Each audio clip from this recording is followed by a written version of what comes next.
والصلاة والسلام على سيد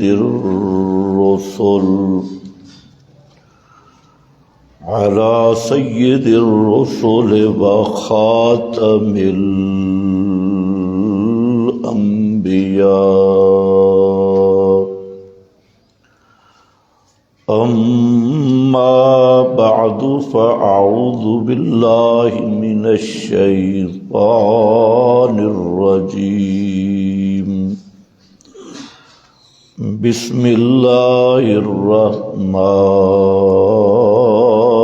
الرحيم. فإلهكم إله واحد فله أسلموا. سبحان ربك رب العزة عما يصفون وسلام على المرسلين والحمد لله رب العالمين.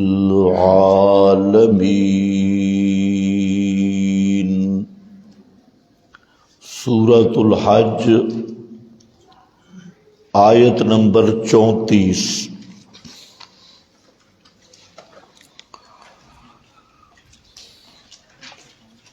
جو حضرات شروع سے اب تک درس میں شریک رہے، صفحہ 304،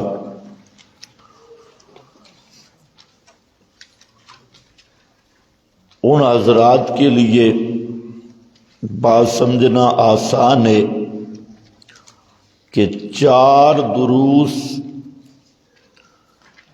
اس مسئلہ پہ ہوئے کہ الہ کا معنی کیا ہے، اور یہی وہ مسئلہ ہے جیسا کہ آپ نے سنا اور پڑھا، جو تمام انبیاء کی دعوت، تمام آسمانی کتابوں کا خلاصہ، پورے قرآن کا مغز اور دنیا اور آخرت کی نجات کی بنیاد ہے. تو آپ حضرات کے سامنے بڑے دلائل کے ساتھ، آیات بینات کے ساتھ یہ مسئلہ میں نے عرض کیا کہ الہ، پہلی جو تعبیر تھی، الہ اس ہستی کو کہتے ہیں جو مافوق الاسباب سنے، مافوق الاسباب حالات کو جانے، مافوق الاسباب تصرف کر سکے. پھر اسی پر تعبیر دوسری ہم نے آپ کے سامنے رکھی کہ الہ کا معنی معبود یا عبادت کے لائق، اور عبادت کس چیز کا نام ہے، اس پر میں نے بحث کی کہ عام طور پہ معنی کیا جاتا ہے کہ عبادت کا معنی ہے انتہائی درجہ کی عاجزی، ذلت اور عاجزی، اور علماء حضرات اپنی بولی میں کہتے ہیں غایت تذلل.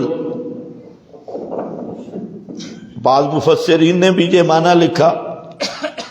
پھر میں نے عرض یہ کیا کہ تذلل اور عاجزی کی انتہا کا نام عبادت ہے. تو اس پر سوال ہے کہ اگر عبادت صرف اسی کا نام ہے، تذلل اور عاجزی کا آخری درجہ، تو سوائے سجدے کے پھر کوئی عبادت نہیں، کیونکہ جو عاجزی اور ذلت سجدے میں ہے کہ آدمی اپنا ماتھا، جو اشرف الاعضاء ہے، سب اعضاء سے بلند مقام والی چیز جبین اور ماتھا ہے، اس کو جب آدمی زمین پہ رکھ دیتا ہے تو اس سے آگے تو کوئی ذلت کا درجہ نہیں، کوئی عاجزی کا درجہ نہیں۔ تو عبادت اگر نام غایت تذلل کا ہے تو جو عاجزی سجدے میں ہے وہ رکوع میں نہیں، جو رکوع میں ہے وہ قیام میں نہیں۔ حالانکہ شریعت میں رکوع بھی عبادت ہے، قیام بھی عبادت ہے، طواف میں دوڑنا بھی عبادت ہے، طواف میں اکڑنا بھی عبادت ہے، کہیں رونا بھی عبادت ہے، ہنسنا بھی عبادت ہے۔ تو پھر عبادت کا یہ معنی کس طرح سمجھ آئے گا کہ انتہا درجے کا تذلل؟ تو اس پر میں نے آپ کے سامنے بیان کیا کہ ایک تذلل ہے ظاہری، ان اعضاء کا تذلل، جوارح اور اعضاء کا تذلل، جسم کا تذلل اور عاجزی۔ ایک تذلل ہے عقیدے کا، اعتقادی۔ تو یہاں جو غایت درجہ تذلل ہے یا انتہا درجہ، کون سا تذلل؟ اعضاء والا نہیں، عقیدے کا، وہ تذلل اعتقادی ہے۔ اب وہ تذلل اعتقادی کیا ہے؟ وہ تب ہے، انتہا درجے کا تذلل اعتقادی تب بنتا ہے کہ کسی ذات کے کمال درجے کا کمالات اور صفات، جن کی بلندی کی عظمتوں کی انتہا ہو، یعنی بے انتہا عظمتیں اور بے انتہا کمالات جس ہستی میں ہوں، اس کے سامنے دل جھکتا ہے اور اس کی عظمت کا عقیدہ پیدا ہوتا ہے۔ اور وہ کیا معیار ہے؟ اس پر بھی میں نے پوری بحث کی حافظ ابن القیم کے حوالے سے، کہ انہوں نے جو ذکر کیا، العبادت عبارت عن الاعتقاد والشعور بان للمعبود سلطتا غیبیتا یقدر بها علی النفع وعلی الضرر فکل دعاء ونداء وثناء ینشأ من هذا الاعتقاد فهی العبادہ۔ تو انہوں نے یہی خلاصہ نکالا کہ عقیدے کا تذلل ہے کہ کسی ہستی کو ما فوق الاسباب سمیع سمجھنا، ما فوق الاسباب علیم سمجھنا، ما فوق الاسباب متصرف سمجھنا۔ جب کسی ہستی کے بارے میں یہ عقیدہ ہوگا، اس عقیدے کے تحت اس ہستی کو بلانے کا نام بھی عبادت ہے، اس کے سامنے جھکنے کا نام بھی عبادت ہے، اس کو یاد کرنے کا نام بھی عبادت ہے، اس کی تعریف کرنے کا نام بھی عبادت ہے۔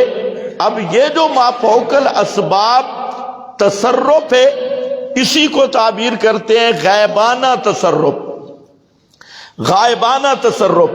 تو اس پر تو بحث ہو چکی ہے، میں وہ بحث نہیں کرنا چاہتا، صرف خلاصہ ذکر کر رہا ہوں۔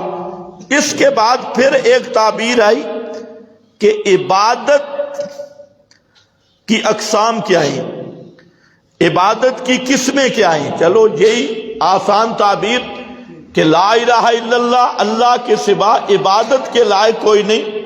تو عبادت کی کون سی اقسام ہیں، اس پر میں نے آپ کے سامنے دو تعبیریں اختیار کی۔ ایک تو یہ بحوالہ ذکر کیا کہ الہ کا معنی ہی دعا اور پکار کے لائق، الہ کہتے اس کو ہیں کہ حاجتوں میں جس کو پکارا جائے، مشکلوں میں جس کو پکارا جائے۔ تو اس تعبیر پر عبادت کے لائق کوئی نہیں۔ تو عبادت سے مراد کیا ہے؟ دعا اور پکار خصوصاً، اور یہ الہ کا لغت میں بھی معنی ہے، مفسرین حضرات نے بھی کیا۔ اور اس پر میں نے شیخ عبد القادر جیلانی کا حوالہ بھی دیا، لسان العرب کا حوالہ بھی دیا، جعفر صادق کا حوالہ بھی دیا، اور خود قرآن پاک کے حوالہ جات بھی آپ نے دیکھے۔ تو بہرحال تو لا الہ الا اللہ کا معنی ہوگا اللہ کے سوا دعا پکار سننے والا کوئی نہیں، یہی معنی ہوگا۔ اور یہی معنی میں نے حدیث سے بھی پیش کیا، الدعاء مخ العبادہ۔ پھر چوتھی تعبیر میں نے یہ اختیار کی کہ چلو عبادت کی اقسام تعبیر بدلنے کا مقصد ہوتا ہے کہ بعض آدمیوں کو ایک تعبیر سمجھ نہیں آتی تو دوسری سمجھ آ جاتی ہے، دوسری سمجھ نہیں آتی تو تیسری سمجھ آ جاتی ہے، تیسری سمجھ نہیں آتی تو چوتھی سمجھ آ جاتی ہے۔ تعبیر ہزار بھی ہوں، مسئلہ ایک ہی کھڑا ہے، بات ایک ہے کہ الہ کا معنی پکارے سننے والا، ما فوق الاسباب سننے جاننے والا، یہ الہ کا معنی ہے۔ تو پھر میں نے آپ کے سامنے آسان سی ایک بات رکھی، اور وہ کیا رکھی؟ التحیات للہ۔ ہر نماز میں پڑھتے ہیں التحیات للہ والصلوات والطیبات، کہ تین چیزیں، یہ تین قسم کی عبادت خود آپ نماز میں دہراتے ہیں۔ پہلا کہ التحیات للہ، یا اللہ زبانی عبادتیں، قولی عبادتیں، لسانی عبادتیں، للہ یہ صرف اللہ کے لیے، والصلوات بدنی عبادتیں، قیام سجدہ رکوع میرے بدن کی عبادت یہ بھی ہے للہ، اور والطیبات مالی عبادت، نظر نیاز منت منوتی، للہ یہ بھی کس کے لیے؟ صرف اللہ کے لیے۔ اب یہ کوئی اختلافی بات نہیں، ہر نماز میں آپ پڑھتی ہیں، اس پر میں نے گفتگو کی۔ پھر میں نے ایک بات یہ بھی عرض کی کہ جتنی صحیح احادیث ہے، احادیث صحیحہ، آج اس میں کئی لوگ غلطی کا شکار ہیں۔ ایک تو وہ پارٹی ہے کہ جو صحیح احادیث کی منکر ہے، جن کو پرویزی کہا جاتا ہے، منکرین حدیث کہا جاتا ہے، تو وہ احادیث سے صحیحہ کو حجت ہی نہیں مانتے۔ ان کے نزدیک مسئلہ یہ ہے کہ پیغمبر کی حیثیت ایک ڈاکیے سے زیادہ نہیں، ڈاکیے کا کام خط پہنچانا ہے، باقی ڈاکیے کے ذمہ کوئی چیز نہیں۔ تو یہ ایسے بدبخت فرقہ موجود ہے، منکرین حدیث اور غلام احمد پرویز، اور یہ جو آپ سکول کی کتابوں میں پڑھتے ہیں سر سید احمد خان، یہ بھی انہی کا سرغنہ تھا، حالانکہ داڑھی کتنی بڑی رکھی ہوئی ہے، لیکن برے صغیر میں انکار حدیث کی بنیاد سر سید احمد خان نے رکھی۔ اسی طرح عبداللہ چکرالوی، اور اسی طرح ابھی بھی وہ لاہور کا غامدی، وہ بھی تمنا عمادی، اور اس طرح کا ایک پورا فرقہ ہے جو پیغمبر کریم کی حیثیت ماننے کے لیے تیار نہیں ہے، اور وہ احادیث سے صحیحہ کا انکار کرتا ہے۔ حالانکہ یہ انشاءاللہ مستقل مسئلہ آئے گا کہ جو حجیت حدیث کا منکر ہے وہ بھی اسی درجے کا کافر ہے جیسے قرآن کا منکر کافر ہے۔ دوسری طرف وہ لوگ ہیں جنہوں نے ہر جھوٹی روایت کو اٹھا کے، ہر کذاب متروک راویوں کی روایت کو اٹھا کے انہوں نے اللہ کے رسول کے ذمہ لگایا ہوا ہے۔ جہاں سے جتنا، اب ایک روایت مثلا من صلی علیہ عند قبری ہے، جو آج کل ہر جگہ پہ مولوی بیان کر رہے ہیں کہ جو میری قبر پہ درود پڑے تو میں سنتا ہوں، دور والا پہنچایا جاتا ہے۔ اب اس کا راوی کون ہے؟ محمد بن مروان، اور محمد بن مروان کے متعلق تمام محدثین متفق ہیں کہ یہ کذاب ہے، متروک ہے، رافضی ہے، شیعہ بھی نہیں، رافضی، صحابہ کو بھونکنے والا۔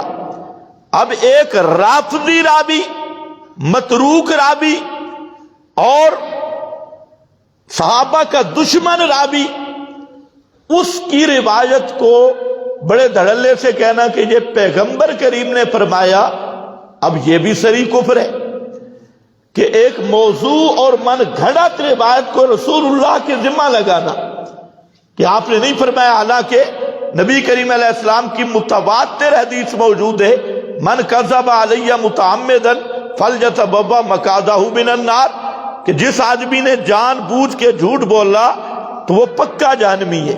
اور جھوٹ کس پہ بولا؟ مجھ پہ، جو بات میں نے نہیں کی اس نے میرے ذمہ لگائی، تو وہ آدمی پکا جہنمی ہے۔ تو اب موضوع قسم کی روایتیں کوئی لے کے پھر رہا ہے لو لاک لما خلقت الافلاک، کہ اگر نبی کریم علیہ السلام کو پیدا نہ کرنا ہوتا تو کائنات پیدا نہ ہوتی۔ حالانکہ سب محدثین کہتے ہیں موضوع یہ بالکل من گھڑت روایت ہے اور قرآن کے بھی خلاف ہے، جیسے من صلی علیہ قرآن کے خلاف ہے۔ قرآن کا صریح فیصلہ ہے انک لا تسمع الموتى ما انت بمسمع من فی القبور، کہ کوئی قبر والا نہیں سنتا، کوئی مردہ نہیں سنتا۔ اب یہ قرآن کے مکابر روایتیں وہ پیغمبر کے ذمہ لگاتی ہیں۔ تو یہاں ایک بات میں آپ کے سامنے عرض کر دوں کہ پیغمبر کی حیثیت کیا ہے؟ ڈاکیے والی؟ معاذ اللہ نہیں۔ امام الانبیاء صلی اللہ علیہ وسلم کی دو حیثیتیں ذہن میں رکھ لو۔ پہلی حیثیت کہ احکام الہیہ میں آپ صلی اللہ علیہ وسلم اللہ تعالی کے نمائندہ اور ترجمان ہیں۔ کیا لفظ میں نے بولا؟ مشکل لفظ آ گیا۔ اللہ کے احکام میں اللہ رب العزت کے امام الانبیاء صلی اللہ علیہ وسلم کون ہے؟ نمائندہ ہے، نمائندہ ہے، ترجمان ہے۔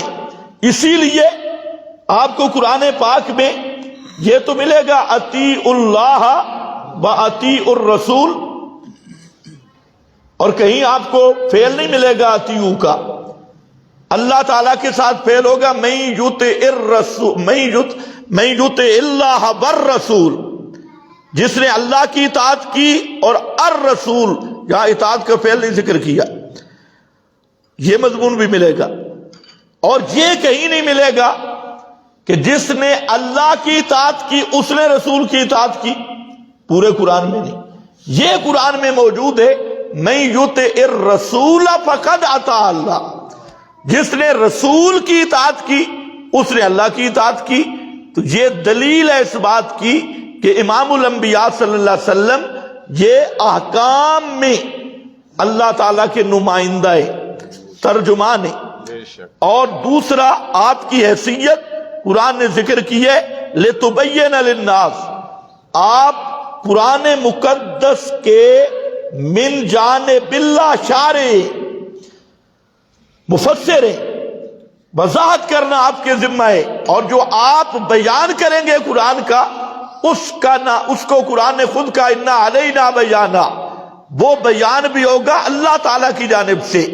تو احکام میں نمائندہ الہی اور قرآن کے پہنچانے میں قرآن کے سب سے بڑے مفسر اور بڑے شارع، اور ایسا مفسر جس کو رب العالمین نے مفسر قرار دیا، اور جس کی تفسیر بھی ذاتی نہیں، جو تفسیر بھی آپ کرتے ہیں وہ بھی اِنَّا عَلَيْنَا بَيَانًا، وہ تفسیر بھی ہوتی ہے من جانب اللہ، اللہ تعالیٰ کی طرف سے۔ فرق یہ ہوتا ہے کہ یہ قرآن 30 پاروں والا، اس کا نام وحی جلی ہے، اور جو آپ نے اس کی توضیح اور تشریح کی، تبیین کی، اس کا نام ہے وحی غیر مطلوب، اور وہ سنت ہے، وہ حدیث ہے۔ تو خیر یہ تو میں نے تمہیداً ایک بات درمیان میں آ گئی تو سمجھانا ضروری تھا۔ تو میں نے آپ کے سامنے اب یہ بات رکھنی ہے کہ جتنی صحیح احادیث ہیں ان سب کا ماخذ قرآن ہے۔ بے شک صحیح حدیث کا مطلب ہے جو پیغمبر سے ثابت شدہ باتیں، تو ان کا اصل متن قرآن میں موجود ہے، اور جو روایت قرآن سے ٹکرائے وہ پیغمبر کا فرمان نہیں، بے شک وہ راویوں کی گپ شپ ہے، وہ پیغمبر کریم کا فرمان نہیں۔ اب مثلا یہ التحیات للہ، یہ حدیث سے ثابت ہے، حضرت عبداللہ ابن مسعود فرماتے ہیں کہ نبی کریم علیہ السلام نے یہ تشہد ہمیں پڑھایا ہاتھ میں ہاتھ ڈال کر، اور ایسے جیسے قرآن کی سورت پڑھائی جاتی۔ اب اس کو ہم قرآن میں دیکھتے ہیں کہ قرآن میں اس کا ماخذ کیا ہے۔ التحیات للہ والصلوات والطیبات، سورۃ الانعام، اور آخر پہ نکالیں قل ان صلاتی و نسکی و محیای و مماتی۔ ہاں مماتی ذرا صحیح کر کے پڑھیو، سورہ انعام بالکل آخر، ان کو صفحہ بھی بتاؤ بھائی.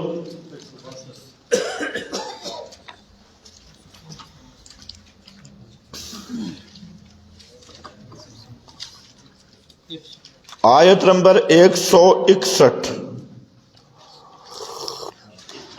اور 62.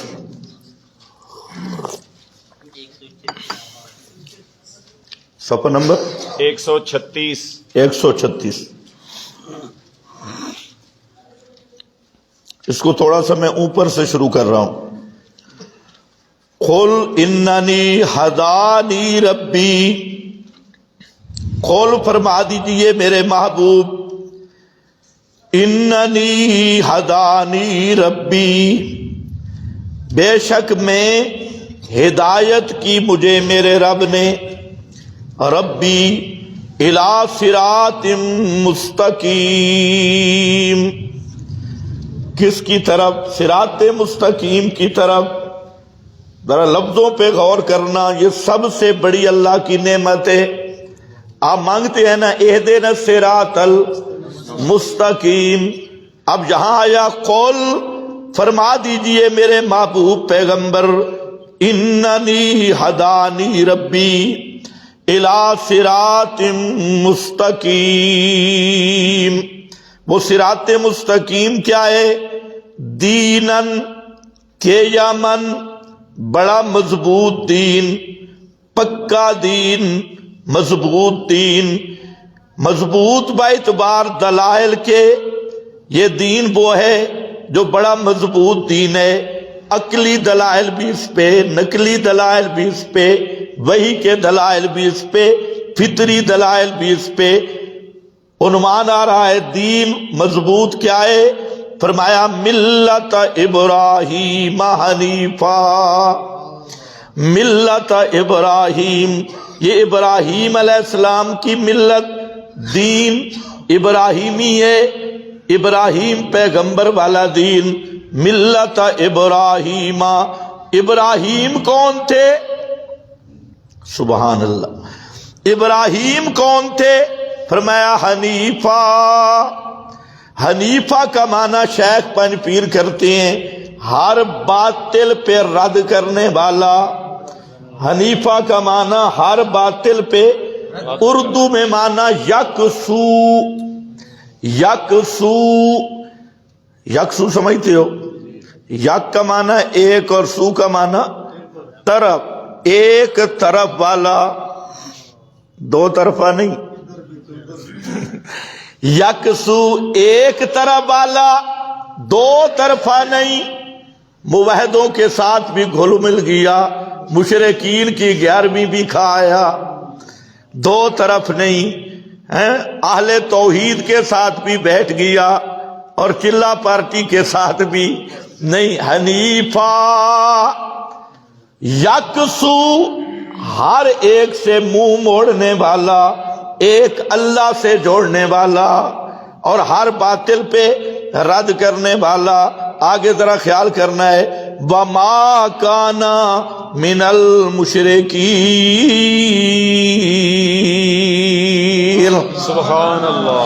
اور نہیں تھے ابراہیم مشرکوں میں سے. مَا كَانَ مِنَ الْمُشْرِكِينَ، وہ دین حنیف کیا ہے؟ وہ ملت ابراہیم کیا ہے؟ وہ یہی ہے. قول اسی کو بیان کر میرے پیغمبر. وہ خلاصہ جو ملت ابراہیمی کا ہے وہ کیا ہے؟ ان صلاتی و نسکی و محیایا و مماتی للہ رب العالمین. سبحان اللہ. قل ان صلاتی، فرما دیجئے میری نماز. صلاتی لفظ صلات کا ہے اور مراد افعال صلات ہیں. نماز میں دو فعل ہوتے ہیں اور یہ مفسرین نے یہی معنی کیا کہ لفظ صلات کا مراد کیا ہے؟ افعال صلات. اور نماز میں دو کام ہوتے ہیں، کچھ کرنا ہوتا ہے، کچھ پڑھنا ہوتا ہے. نماز میں کتنے کام ہیں؟ دو، کچھ کرنا اور کچھ پڑھنا ہوتا ہے۔ کرنا کیا؟ قیام، رکوع، سجدہ، تشہد کی شکل، یہ کرنے کے کام ہیں، اور کچھ پڑھنا ہوتا ہے۔ اور پڑھنا کیا ہے پتہ ہے؟ نماز میں پڑھا جاتا ہے نا، ثنا پڑھی جاتی ہے، ثنا سورہ فاتحہ ہے، پڑھی جاتی ہے نہیں پڑھی جاتی؟ بھائی پڑھی جاتی ہے، سورہ فاتحہ بھی پڑھی جاتی ہے، اور سورہ فاتحہ کے بعد کیا ہے؟ رکوع میں بھی پڑھا جاتا ہے، سجدہ میں بھی پڑھا جاتا ہے، اور پھر اختتام میں بھی پڑھا جاتا ہے، اور پھر مانگا بھی جاتا ہے۔ یہ انشاءاللہ میں کسی درس میں پوری نماز کی حیث بیان کروں گا۔ پھر مانگا بھی جاتا ہے، اور مانگا آخر پہ جاتا ہے۔ نبی کریم صلی اللہ علیہ وسلم جو نمازوں کے اندر دعا کرتے تھے، لوگ تمہیں یہ بھی کہتے ہیں جی یہ تو فرضوں کے بعد دعا کے قائل ہی نہیں، یہ تو مانتے ہی نہیں۔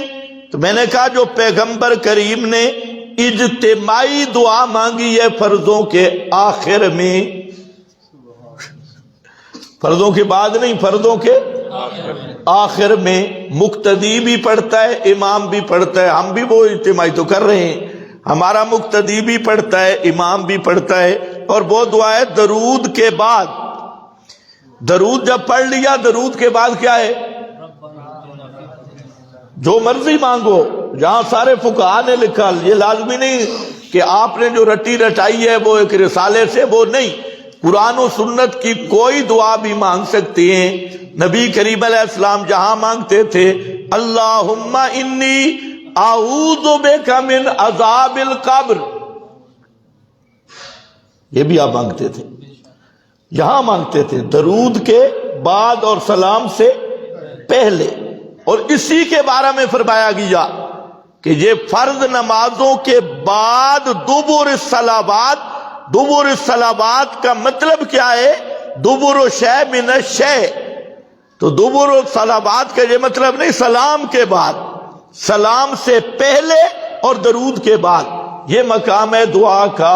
تو نماز میں دو چیزیں ہیں، کچھ کرنے کی، کچھ پڑھنے کی۔ اب سمجھنا ہے کرنے کی چیزیں، ان کا نام ہے بدنی عبادت، اور کہنے کی چیزیں، پڑھنے کی چیزیں، ان کا نام ہے لسانی عبادت۔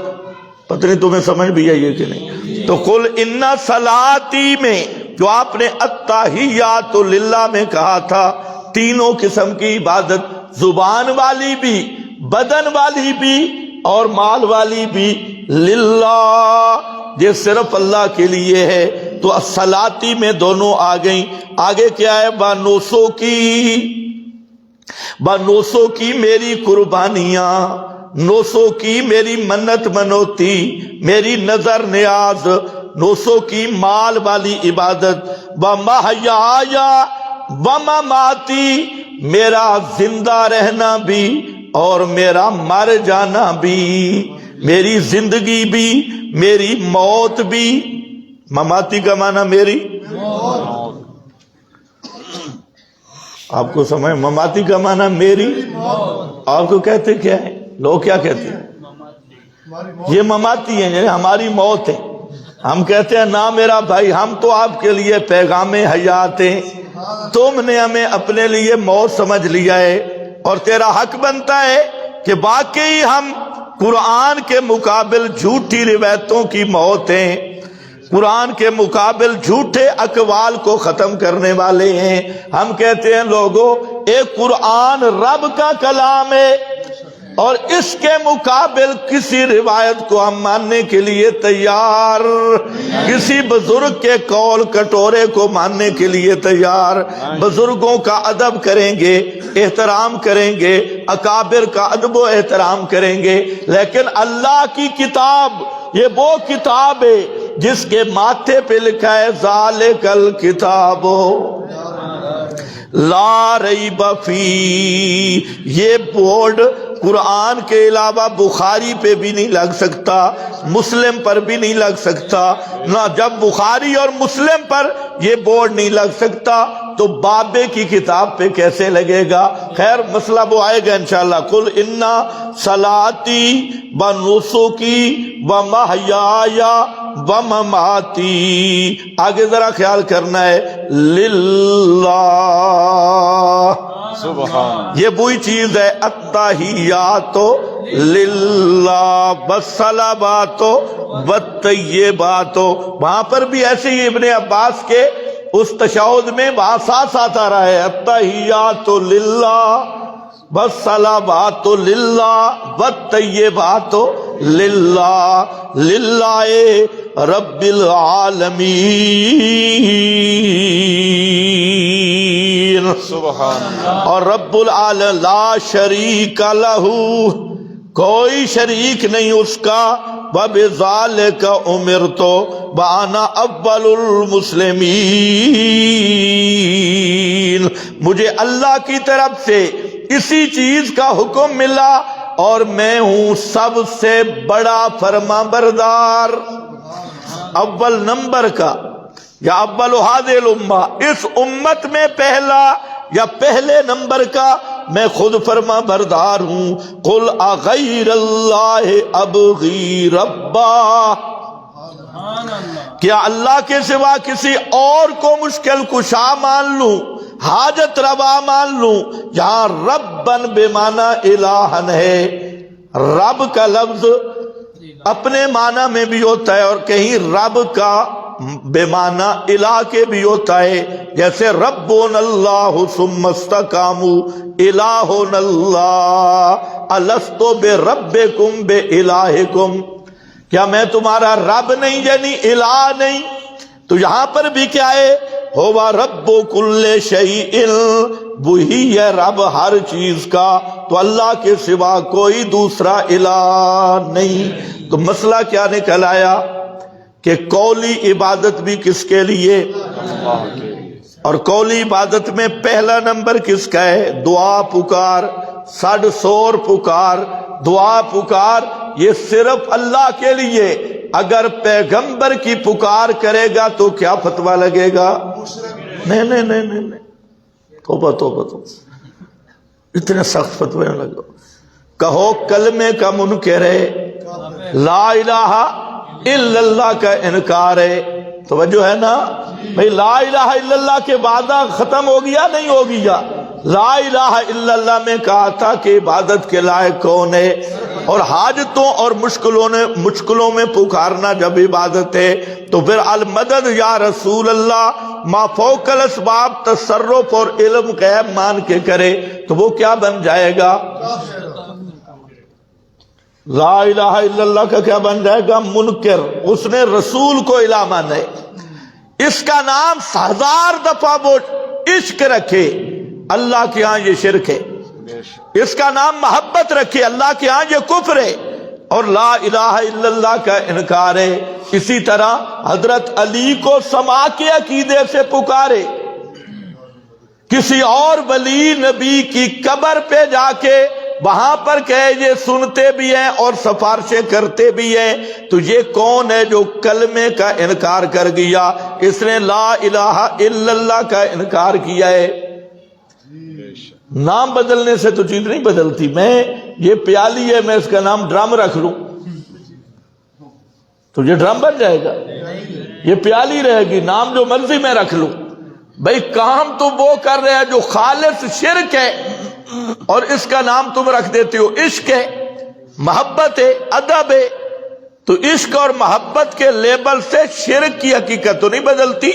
اگر پیالی کو ڈرم کہنے سے پیالی ڈرم نہیں بنتی تو شرک کو عشق کہنے سے شرک عشق بن جائے گا، کفر کو محبت کہنے سے کفر محبت بن جائے گا، ادب بن جائے گا.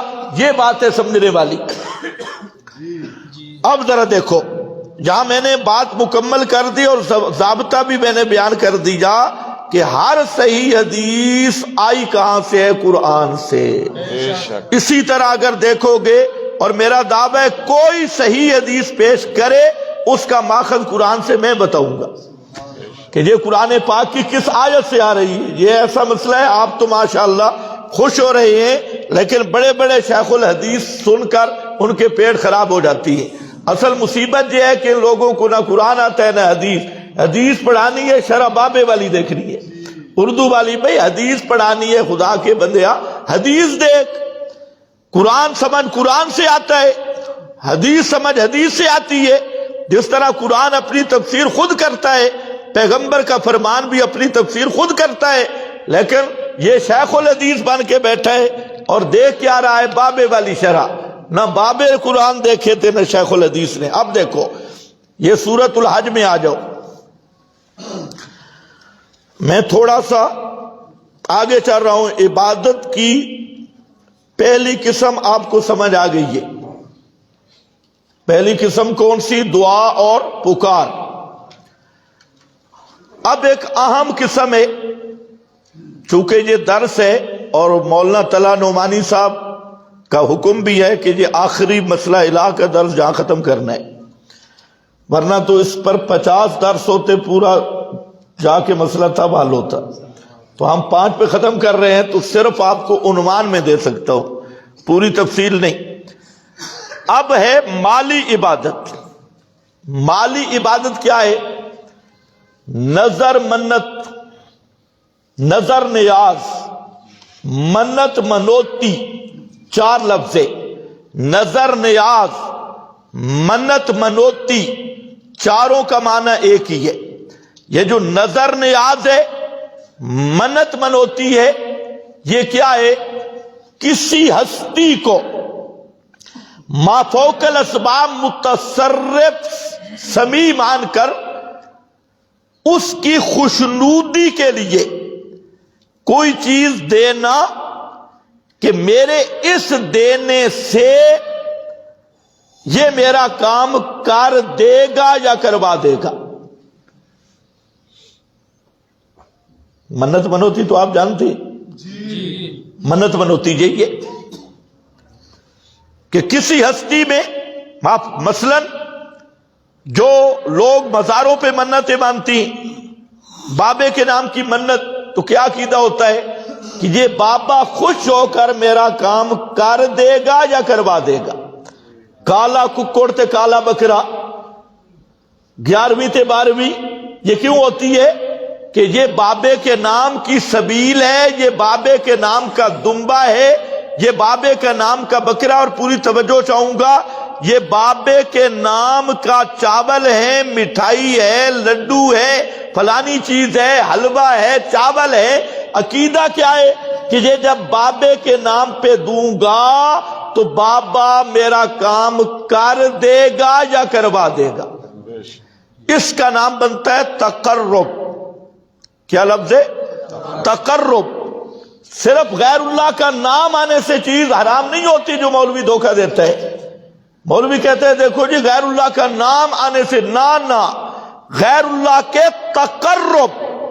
اور تقرب یہ عقیدہ ہے کسی ہستی کو ما فوق الاسباب متصرف سمجھ کے، سمیع سمجھ کے، اس کے نام کی نظر ماننا، منت ماننا، اس عقیدہ کے ساتھ کہ میں اس کے نام کا چڑھاوا چڑھاؤں گا، نظر اور منت دوں گا، تو اس ہستی کو یہ تصرف حاصل ہے کہ یہ بغیر اسباب کے میری بات سنتا بھی ہے، حالات کو جانتا بھی ہے، میرا کام کر سکتا ہے، یا اللہ سے زوری زور کروا. زوری زور کوئی روب داب نہیں، یہ اللہ کا پیارا بڑا لاڈلا بڑا ہے، اللہ اس کی موڑتا نہیں ہے. اس عقیدے کے ساتھ کوئی چیز، چاہے وہ بکرا ہو، چھترا ہو، کوئی حلوہ ہو، چاول ہو، کپڑا ہو، ٹاکی ہو، اس عقیدے کے ساتھ قبر پہ چڑھائے، مزار پہ چڑھائے، تعزیے پہ چڑھائے، تابوت پہ چڑھائے، تو یہ بنے گی قبر والے کی عبادت، تابوت والے کی عبادت، تعزیہ والے کی عبادت. اور مسلمان کو اس کے مقابل رب العالمین نے اپنے نام کی منت منوتی، نظر نیاز، جس کی سب سے بڑی مثال قربانی ہے. قربانی کرتے ہیں نہیں کرتے؟ قربانی ہے. اور یہ قربانی کس کے نام کی ہے؟ اللہ کے تقرب کے نام سے مراد تقرب ہے، یہ خیال رکھنا ہے. مولوی تمہیں دھوکہ دیں گے کہ یہ غلام حسین کی دکان، دکان پہ غلام حسین کا نام آ گیا تو حرام بن گئی. یہ فلانے دی ہٹی، فلانے کا مقام، یہ فلانے کا مکان، یہ فلانے کا لاؤڈ سپیکر، یہ فلانے کا. پچھلے دنوں ایک مناظرہ ہوا تھا 11ویں شریف پر، ان میں ایک اہل حدیث عالم تھا طالب الرحمان. یہ جو ہمارے اہل حدیث بھائی ہیں، مجھے ان پہ ترس آتا ہے، رحم آتا ہے. مجھے ان پہ غصہ بالکل نہیں آتا، اس لیے کہ یہ بالکل ان پڑھ ہوتی ہے، انجان، بے سمجھ، اور ان کا کام ہے بس کوئی ایک ٹکڑا لے لے، اس کو دین سمجھ کے بیٹھ جاتی ہیں اور لڑائی بھی شروع کر دیتے ہیں. تو یہ ہمارے ناسمجھ ساتھی ہے. اس لیے اگر کسی میں جراثیم ہوں اس طرح کے تو وہ تشریف لے آئے جراثیموں سمیت. انشاءاللہ ایک ٹیکے سے بالکل جراثیم پوری زندگی نہ آئے. کرونے والی ویکسین کی تو ایسی بات ہے، ہمارے پاس اس سے بھی بہتر ویکسین موجود ہے، روحانی ویکسین. تو خیر یہ بیچارے ناسمجھ ہوتے ہیں. اب 11ویں پہ مناظرہ ہو رہا ہے، اس کو پتہ ہی نہیں کہ جس چیز پہ غیر کا نام آ جائے وہ حرام ہے. آگے وہ بریلوی عالم تھا، اس نے کہا اچھا طالب الرحمان کی امی، تو امی پر طالب الرحمان کا نام آیا. طالب الرحمان غیر اللہ ہے، لہذا جی امی خنزیر سے بڑھ کے پلیت ہے. طالب الرحمان کا ابا، تو ابے پہ غیر اللہ کا نام آیا، وہ خنزیر. وہ اس نے کہا، اب اس کے پاس جواب نہیں تھا کیونکہ اصل نقطہ سمجھے ہی نہیں. اگر میں نے شروع سے آپ کو بتایا ہے کہ عبادت اسی عقیدے کا نام ہے. یہی عقیدہ تصرف ما فوق الاسباب اور تصرف سما ما فوق الاسباب، اس عقیدے کے ساتھ جب منت مانی، نظر مانی، تو اس کا نام کیا ہے؟ تقرب لغیر اللہ، غیر اللہ کا تقرب حاصل کرنا.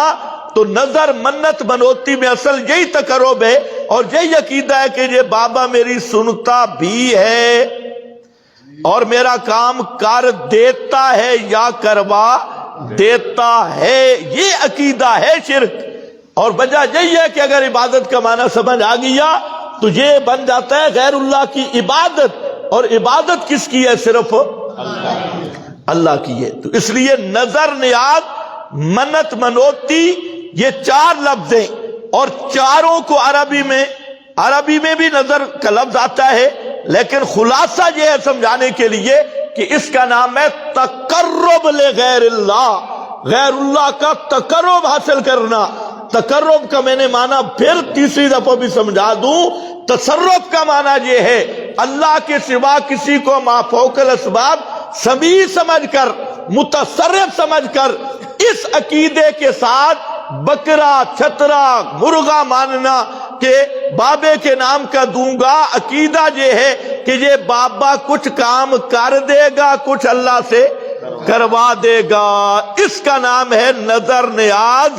اگر اسی عقیدے کے ساتھ رب العالمین کے نام کی نظر مانتا ہے کہ یا اللہ تو میرا فلاں کام کر دے، تیرے نام پہ بکرا دوں گا، یا اللہ تو میری فلانی حاجت پوری کر دے، تیرے نام پہ اتنے مسکینوں کو کھانا کھلاؤں گا، تیری رضا کے لیے کھلاؤں گا، تو یہ ہے نظر للہ. یہ کس کی نظر ہے؟ اللہ کی نظر ہے. اس لیے یاد رکھ لو کہ تمام دنیا کے فقہا نے لکھا ہے، چاہے وہ حنبلی ہوں، شافعی ہوں، مالکی ہوں، حنفی ہوں، سب نے کہا ہے النذر عبادت والعبادت لغیر اللہ کفر. نظر عبادت ہے اور اللہ کے سوا کسی کی عبادت کرنا یہ کفر ہے. یہی البحر الرائق میں لکھا ہے، یہی مجمع الانہر میں لکھا ہے، یہی بزازیہ میں لکھا ہے. اسی پر سارے علماء متفق ہیں. اور انہوں نے جہاں تک لکھا، حتیٰ کہ رد المحتار میں جہاں تک لکھا ہے کہ جو عوام لوگ مزاروں پہ چادریں رکھ کے آتے ہیں یا مزاروں پہ تیل دے کے آتے ہیں، زیت، اور اولیاء اللہ کے مزاروں پہ اس نیت سے کہ میرا کام بابا کر دے یا کروا دے، میں تیرے مزار پہ اچھاڑ چڑھاؤں گی. اچھاڑ سمجھتے ہو؟ تیرے قبر پہ آ کے دیوا بالسا، دیوا بالاں گی، یہ بھی سمجھدار مشرک ہیں دیا جلاؤں گی یا تیل دے کے آؤں گی یا فلاں کر کے آؤں گا. فرمایا یہ بھی خالص سوت اور حرام ہے. یہ فقہا کی بات ہے، میری بات نہیں. سب کہتے ہیں یہ بھی حرام ہے اور وجہ نہیں لکھی ہے. کہتے ہیں دو وجہیں، دو وجہ سے کافر ہے. ایک وجہ یہ ہے کہ النظر عبادت بل عبادت لغیر اللہ کفر، نظر عبادت ہے اور غیر اللہ کی عبادت ماننا، منت ماننا، نظر عبادت کرنا یہ کفر ہے. اور دوسرا یعتقد ان المیت یتصرف دون اللہ، دوسرا اس نے یہ بھی عقیدہ رکھ دیا کہ مردہ بھی تصرف کرتا ہے، مردہ بھی. وَذَالِكَ كُفْرٌ، یہ البار رائے کی عبارت ہے. ذَالِكَ كُفْرٌ، یہی تو کفر ہے کہ مردے کے لیے کہنا کہ یہ تصرف کرتا ہے. کمال تو آج دیوبندی مولویوں کی ہے، باقی کو چھوڑو. یہ کہتے ہیں ہم توحید کے قریب ہیں، انہاں دا مردہ قبر چو نکل کے ملدا بھی ہے، گھروں میں بھی آ جاتا ہے. جہاں اٹک کا ایک بزرگ ہے، اس کی کتاب ہے رحمت کائنات، بیان کرتے ہوئے بھی آدمی ڈرتا ہے. اس نے لکھا ہے کہ کفن چور نے مردے کی قبر کھولی نا تو مردہ کفن چور کے پیچھے پڑ گیا. کفن چور آگے، مردہ پیچھے. آگے مردے کا گھر آ گیا، رات گھر میں گزاری اور اللہ نے اس مردے کو بیٹا بھی دیا. لو جی نیا کام. تو فقہا کہتے ہیں یتصرف دون اللہ، جو کہے کہ میت متصرف ہے وہ بھی کافر ہے. یہ میں فتویٰ سنا رہا ہوں، لگا نہیں رہا. اب یہ ہے مال. اب دیکھو قرآن، یہ سورت حج ہے، اس میں اللہ نے یہی مسئلہ ذکر کیا. لِيَذْكُرُوا اسْمَ اللَّهِ عَلَىٰ مَا رَزَقَهُمْ مِن بَهِیمَةِ الْأَنْعَامِ. یہ سمجھنے کے بعد آگے ذرا دیکھنا ہے. اوپر ذکر کیا لِكُلِّ أُمَّةٍ جَعَلْنَا مَنْسَكًا، ہر امت کے لیے مقرر کی تھی ہم نے منسکا، قربانی کی جگہ. لِيَذْكُرُوا، قربانی کیوں رکھی گئی؟ لِيَذْكُرُوا، تاکہ ذکر کریں اسم اللہ، نام اللہ کا، علامہ، اوپر اس کے کہ دیا ان کو اللہ نے، من بہیمت الانعام، جانور، جو اللہ نے جانور، پالتو جانور دیے، ان پہ اللہ کا نام ذکر کریں. کیوں؟ فَإِلَٰهُكُمْ إِلَٰهٌ وَاحِدٌ، یہ ہے اصل بیان کرنا مقصود. فَإِلَٰهُكُمْ إِلَٰهٌ وَاحِدٌ، جہاں الہ کا کیا معنی؟ نظر نیاز کے لائق، منت منوتی کے لائق، تمہاری نظروں اور منتوں کے لائق وہ صرف الہ واحد، وہ صرف ایک الہ ہے. تو الہ کا معنی نظر اور منت منوتی کے لائق، نظر و نیاز کے لائق. اور اسی پر امام ابو سعود الحنفی جو بڑے قاضی القضات ہیں، انہوں نے ایک جملہ لکھا بہت عجیب. فرمایا فَإِذَا كَانَ إِلَٰهُكُمْ إِلَٰهًا وَاحِدًا فَأَخْلِصُوا لَهُ التَّقَرُّبَ، فَأَخْلِصُوا لَهُ التَّقَرُّبَ. علماء تو سمجھ جائیں گے کہ جب الہ ایک ہے تو تقرب صرف اسی کے ساتھ خاص رکھو. تقرب کا معنی میں سمجھا چکا ہوں، تقرب اسی کے ساتھ خاص رکھنا ہے. تو یہ بھی الہ کا معنی ہے منت منوتی کے لائق ہونا، نظر نیاز کے لائق ہونا. حضرت علی کے نام کی نظر منت مانے، اس نے حضرت علی کو الہ کہا ہے، سمجھا ہے، چاہے کہے یا نہ کہے.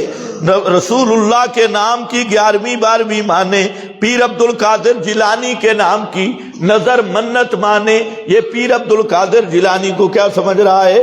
الہ سمجھ. نام بے شک نہ رکھے، نام بدلنے سے حقیقت نہیں بدلتی. حقیقت یہی ہے کہ اس نے پیر کو الہ سمجھائے. یہ خوش ہے کہ میں 11ویں دے رہا ہوں، 12ویں دے رہا ہوں، اسے یہ نہیں پتا کہ اللہ کا حق پیر کو دے رہا ہے. تو پیر عبد القادر جیلانی راضی ہوں گے قیامت کے دن اس لیے تو فرمایا ان کے وہ دشمن بن جائیں گے، کانوا لہم اعداء وکانوا بعبادتہم کافرین۔ آج اللہ کے نام کی نظر منت نہیں ہوتی، غیر اللہ کے نام کی بھرمار ہے، کوئی کالا ککڑ تھے، کوئی چٹا ککڑ ہیں، سارے فرقے۔ اچھا یہ جو جنات کا کام کرتی ہیں، یہ بھی جنات کے تقرب کے لیے کبوتر رکھتی ہیں۔ کبوتر ذبح کر کے اس کو پانی میں ڈال دو، اب پوچھو بھئی ذبح کر کے پانی میں کیوں ڈالا؟ جنوں کے تقرب کے لیے۔ اور جہاں پر ایک مسئلہ یہ بھی ذہن میں رکھو، فقہا نے صاحب یہ مسئلہ لکھا ہے کہ جو کوئی امیر یا بادشاہ آئے تو اس کے سامنے جانور اس کے تقرب کے لیے ذبح کیے جاتے ہیں استقبالاً، تو وہ جانور بھی حرام ہے۔ معمولی مسئلہ نہیں، بہت بڑا مسئلہ ہے۔ اب ذرا آئیں سورۃ البقرہ، دوسرا پارہ، انما حرم علیکم المیتہ۔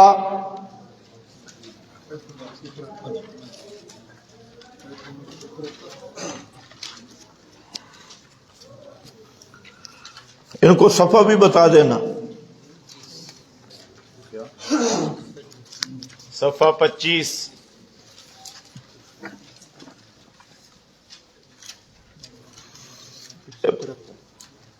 آیت نمبر 173 ہے، صفحہ نمبر 25 ہے۔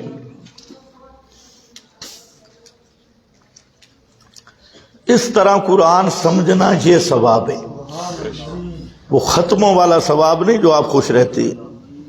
یہ اصل مقصد ہے قرآن کا۔ دیکھیں، انما حرم علیکم المیتۃ، انما پکی بات ہے، یہ انما حسر کا کلمہ بھی ہے اور تحقیق کے لیے بھی کبھی آتا ہے۔ انما حرم علیکم المیتۃ، سوائے اس کے نہیں حرام کیا اوپر تمہارے المیتہ، وہ جانور جس نے ذبح ہونا ہو اور بغیر ذبح کے مر جائے۔ میتہ کا معنی کر رہا ہوں، اما من شان ذبح ہو، وہ جانور جس کی شان سے ذبح ہو اور بغیر ذبح کے مر جائے۔ مچھلی اس میں نہیں ہے، مچھلی کی شان سے ذبح ہے ہی نہیں۔ توجہ ہے نا؟ یہ بھی ہمارے اہل حدیث ایک دوست سے، بلکہ پنڈی والے طالب صاحب سے 9 گھنٹے ہمیں اس پہ مناظرہ کرنا پڑ گیا، وہ نیٹ پہ اس سے بھی زیادہ ہے، موجود ہے۔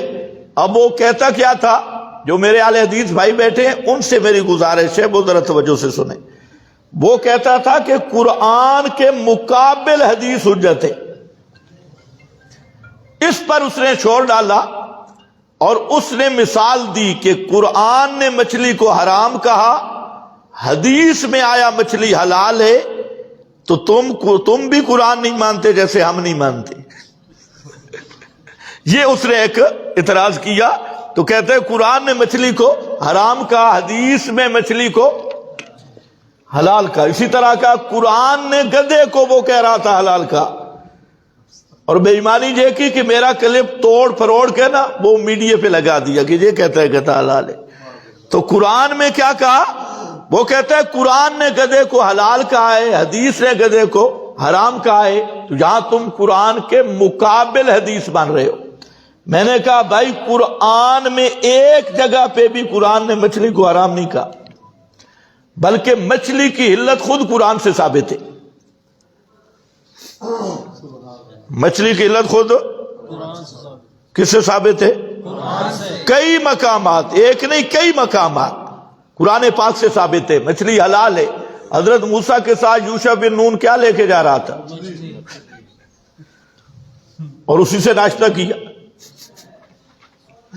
یہ تو عام فہم واقع ہے، اور بھی کئی آیات ہیں۔ اور میں نے کہا گدھے کو قرآن نے حلال نہیں کہا۔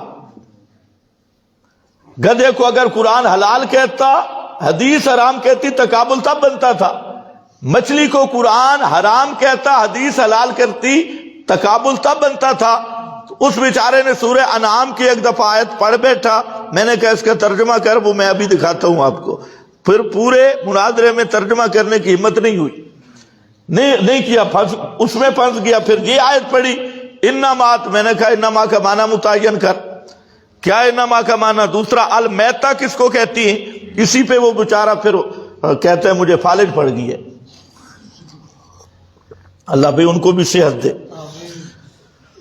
انما حرم علیکم المیتہ، میتہ تن یہاں نہیں، المیتہ مفرد پہ الف لام آئے، آدھے خارجی کا ہوا کرتا ہے، اس لیے المیتہ مچھلی کو شامل نہیں ہے، اس لیے تمام مفسرین نے لکھا میتہ وہ ہے اما من شان الذب، میتہ وہ جانور ہے کہ جس کی شان سے ذبح کرنا ہو اور ذبح نہ ہو، بغیر ذبح کے مر جائے، مچھلی کی شان سے ذبح کرنا ہی نہیں، تو المیتہ کا فرد کیسے بن گیا؟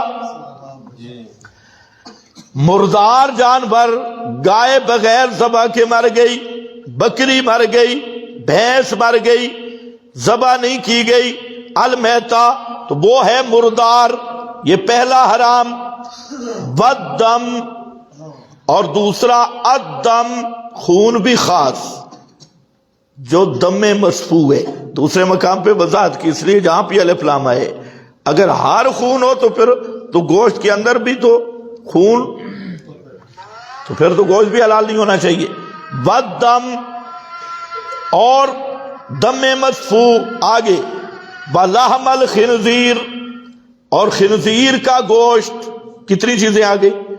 3، مردار حرام، نمبر 2 خون بہنے والا حرام، تیسرا لحم خنزیر، خنزیر کا گوشت حرام، یہ 3۔ اگلا چوتھا دیکھنا ہے وما اہل بہ لغیر اللہ، ہر وہ چیز جو اللہ کے سوا کسی غیر کے تقرب پر آوازہ بلند کیا جائے، آواز بلند کی جائے کہ یہ فلانے کی نظر ہے، فلانے کی منت ہے، ما اہل بہ لغیر اللہ، آوازہ بلند کیا جائے اس چیز کے ساتھ، لے غیر اللہ کا لام تقرب کا ہے، غیر اللہ کے تقرب کے لیے، اسی عقیدہ کے ساتھ کہ بابے کے نام کا بکرا،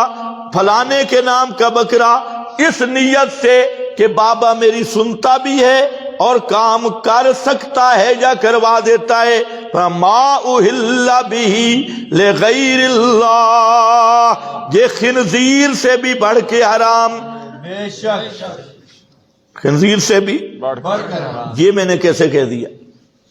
خنزیر سے بھی بڑھ کے حرام۔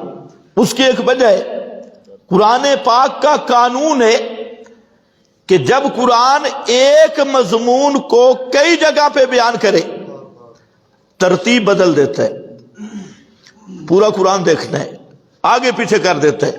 جیسے یعلمہم الکتاب ویزکیہم، یہ ایک مضمون ہے، پیغمبر کے فرائض جہاں ہیں تو کبھی یزکی کو پہلے کر دیا، یعلم کو بعد میں کر دیا، تو ترتیب بدل جاتی ہے۔ اور یہ مضمون جو ہے 4 چیزوں کی حرمت کا، یہ قرآن پاک میں 4 مقام پہ آیا ہے۔ یہاں ہے سورۃ البقرہ، یہاں پر ہاتھ رکھ لو، اور سورۃ المائدہ کی آیت نمبر 3 نکال لو، 6 پارہ، ان کو نکال کے ذرا دو، یہاں ہاتھ رکھنا ہے، جہاں پر ہاتھ رکھنا ہے، دونوں آیتوں کو اکٹھا دیکھنا ہے، 4 کے لیے مشکل بن جائے گا۔ 97 صفحہ، صفحہ نمبر 97،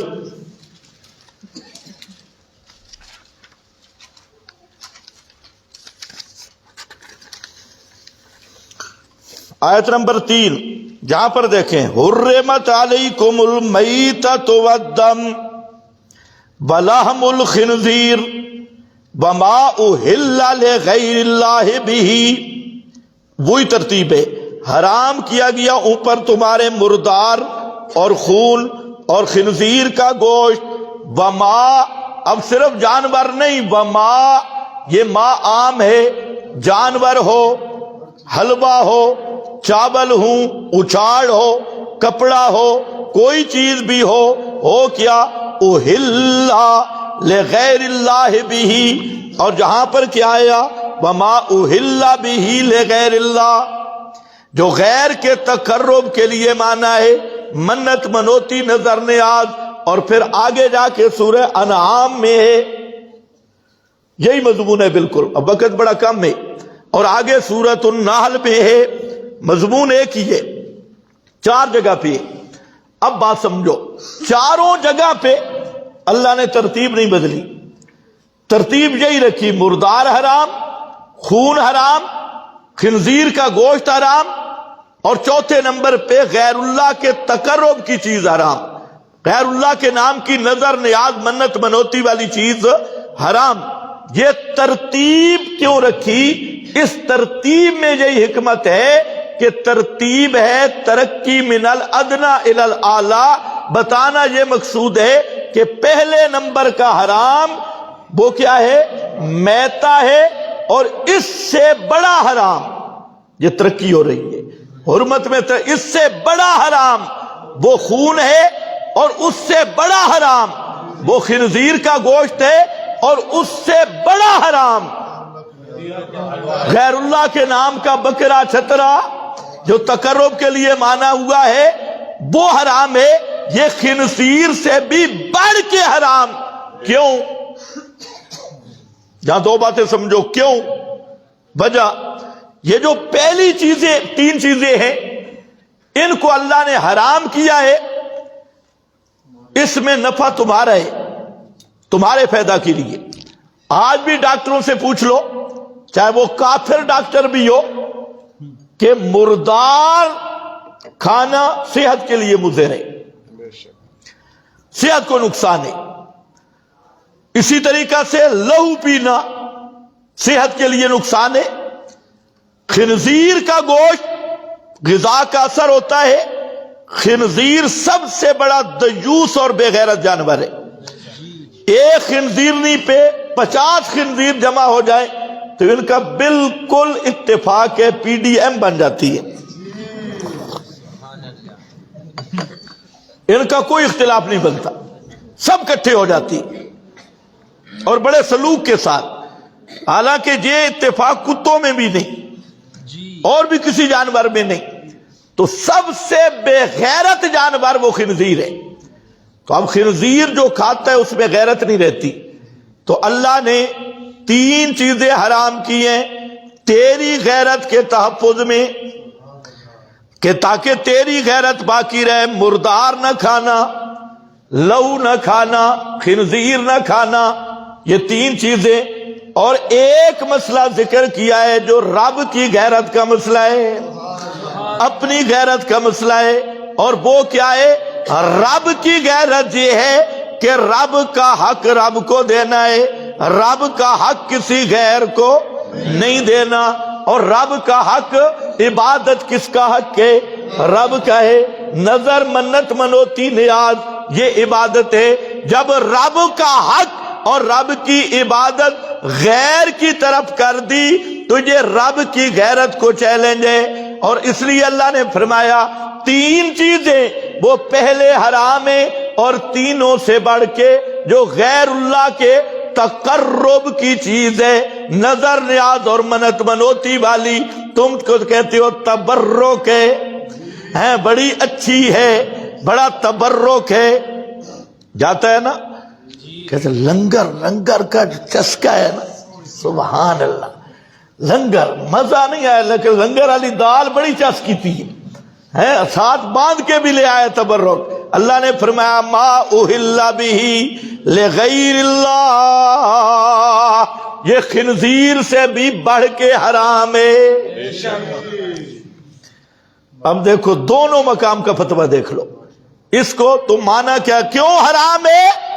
اس لیے کہ لا الہ الا اللہ، منت منوتی کے لائق کوئی نہیں الا اللہ، نظر نیاز کے لائق کوئی نہیں الا اللہ، یہ صرف اللہ ہے اور کوئی نہیں۔ ہمارے حضرت تھے مولانا حسین علی البانی رحمت اللہ تعالی علیہ، ان کے ایک مرشد تھے. آج تو جو مرشد ہیں یہ خود گندگی بنے ہوئے ہیں. تو وہ آدمی موحد تھا. بھائی مرشد ہو اس کا عقیدہ تو ٹھیک ہونا. جو خود بدعتی ہے مشرک ہے وہ تیری اصلاح کرے گا. تو خیر خواجہ محمد عثمان بڑے موحد آدمی تھے. خواجہ صاحب نے خواب دیکھا 3 دن متواتر کہ میرے اس لنگر اور جہاں ہمارے اس مدرسہ میں خنزیر پڑے اور لوگ کھا رہے ہیں. بڑے بڑے علماء سے انہوں نے مسئلہ پوچھا, تعبیر پوچھی کیا ہے, نہ سمجھ آئی, خود بھی پریشان. مولانا حسین علی صاحب گئے تو حضرت صاحب سے پوچھا کہ میں 3 دفعہ خواب دیکھ رہا ہوں کہ میرے جہاں جتنا خانقاہ ہے اس میں خنزیر پک رہے ہیں اور خنزیر کو لوگ کھا رہے ہیں. حضرت صاحب نے فرمایا کہ حضرت جی ذرا تحقیق کرو, تمہارے اس لنگر میں غیر اللہ کی نیازیں آتی ہیں, اس کی تحقیق کر. تو وہ خواجہ عثمان خود بھی بڑے فقیہ تھے, بڑے عالم تھے. اس نے کہا یہ تعبیر کیوں نکالی؟ فرمایا قرآن میں 4 جگہ پہ خنزیر کے ساتھ بڑھ کے غیر اللہ کی نیازوں کا ذکر آیا ہے. ما اہل بہ لے غیر اللہ. تو جب تحقیق کی گئی تو باقی کئی جاہل مرید وہ بابے کے نام کی منت مان رہے تھے, نظر مان رہے تھے, نیازیں آ رہی تھی. تو یہی تو وہ حضرت نے وہاں اسی سے تعبیر دی. تو بہرحال یہ ایک مسئلہ ہے جو میں نے آپ کے سامنے ذکر کیا. میرا دل نہیں کر رہا اس کو چھوڑنے کا, لیکن اختتام کرنا ہے. ابھی ایک الہ کا اور معنی بھی میں بتانا چاہتا ہوں.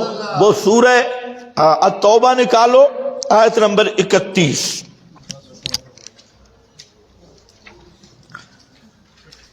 آیت نمبر 31 اس پہ ذرا خیال کرنا ہے.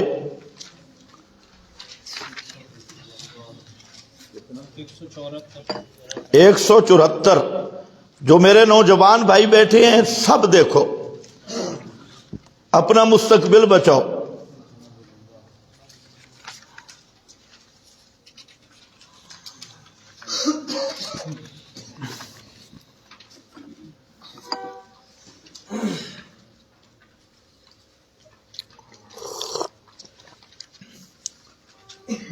یہ پہلے سے میں رکھو, یہاں الہ کا معنی آ رہا ہے حاکم.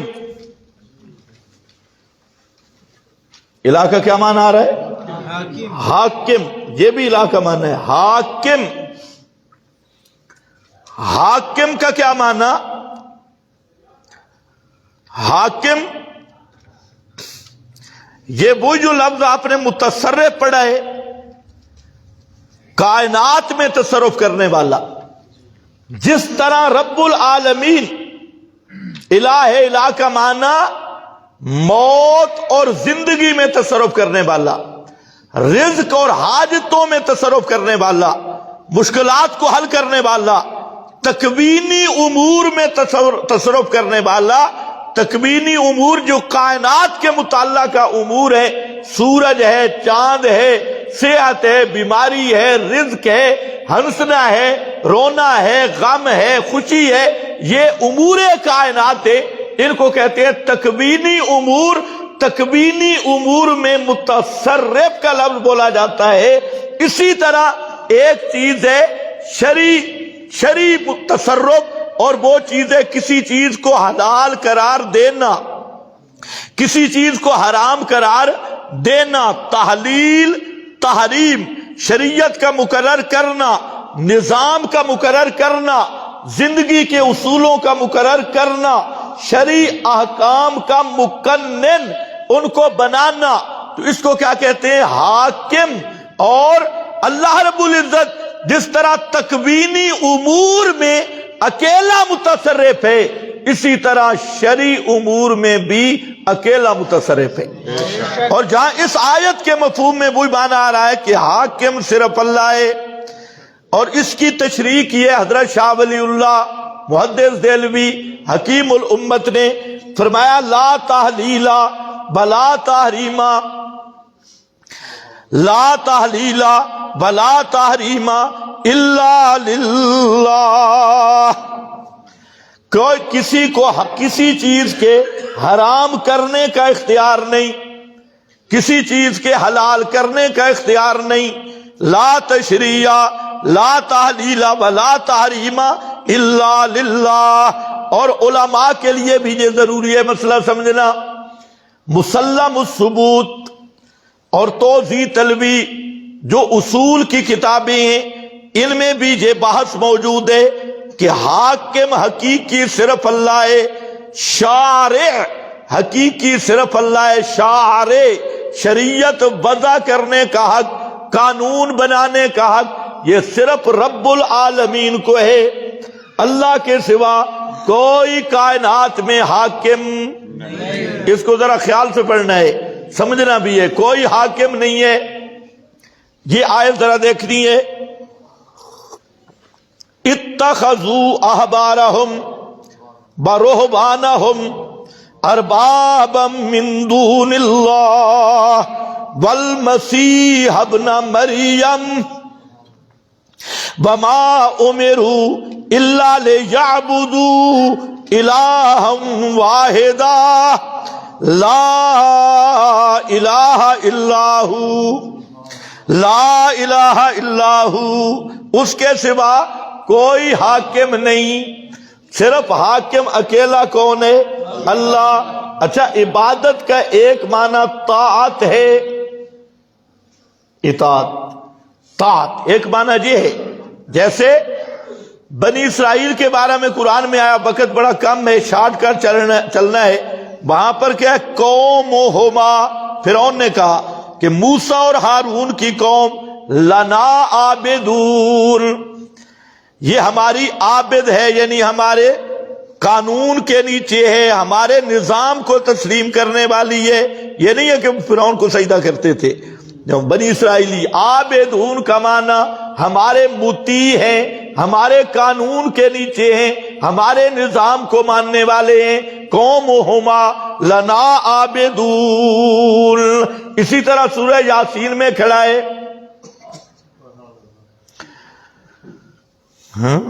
لا تعبد الشیطان، او بنی آدم شیطان کی عبادت نہ کرنا۔ اب ایک معنی شیطان کی اطاعت ہے، شیطان کی اطاعت نہ کرنا۔ حضرت ابراہیم نے باپ کو کہا کہ ابا جان مسئلہ الہ سمجھ لے، لما تعبد ما لا يسمع ولا يبصر ولا يغني عنك شيئا، اور ساتھ کیا فرمایا؟ لا شیطان دی گل نہ من، شیطان دا آکھا نہ من، شیطان کی اطاعت نہ کر۔ لا تعبدو کا لفظ ہے، تو عبادت کا ایک معنی اطاعت کرنا بھی ہے، اطاعت مطلقہ یہ بھی عبادت ہے۔ اب ذرا خیال کرنا ہے، اتخذوا احبارهم ورهبانهم اربابا من دون اللہ، بنا لیا یہودیوں نے اپنے مولویوں اور پیروں کو رب اللہ کے سوا۔ کیا بنایا؟ رب، اللہ کے سوا رب بنایا، ارباب من دون اللہ۔ اب ذرا دیکھ رہے ہیں، پہلے تو یہ بھی سمجھ لو کہ لفظ من دون اللہ کا آیا ہے، تو یہاں بت مراد ہے من دون اللہ سے؟ یہودیوں کے مولوی اور پیر۔ پچھلے درس میں نے سورہ آل عمران پر بھی من دون اللہ کی بات کی، سورہ المائدہ میں بھی، اب پھر آج سورہ توبہ بھی آ گئی۔